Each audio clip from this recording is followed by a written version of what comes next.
అమ్మేదో తనని పని మనిషిలా చూసిందని, ఇంకేదో మాటలందని కక్ష సాధింపు చర్యలాగా ఉంది. కానీ ఇంకెలాగా ఉంది సావిత్రమ్మ? నువ్వే చెప్పు. జ్యోతి మేడం కావాలని చేసుండరు సార్, భయంతో అలా చేసుంటుందేమో. నువ్వెన్నైనా చెప్పు సావిత్రమ్మ, జ్యోతి చేసింది ఖచ్చితంగా తప్పే. మహిళా సంఘాలని, మీడియాని పిలిపించి మా పరువుని బజారుకేడ్చడం 100% తప్పు. నేను మాత్రం జ్యోతిని ఎప్పటికీ క్షమించలేను, క్షమించను కూడా.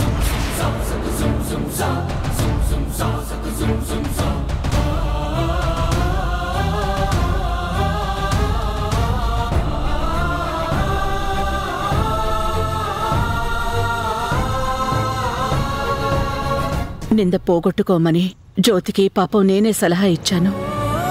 అనుకోకుండా సమస్య పెద్దదయింది.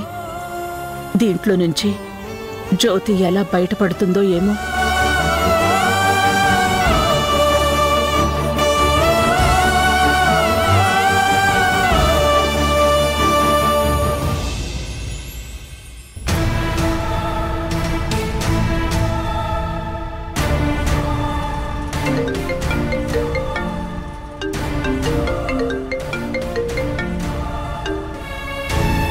చెప్పండి విజయ్ గారు.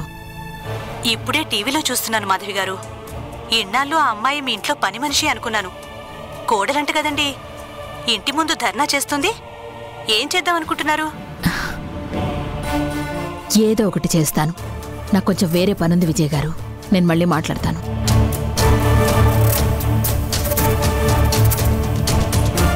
రండి నీలాంబరి గారు, కూర్చోండి. జ్యోతి విషయం పెద్ద తలనొప్పి అయిపోయిందండి. ఒక నిమిషం.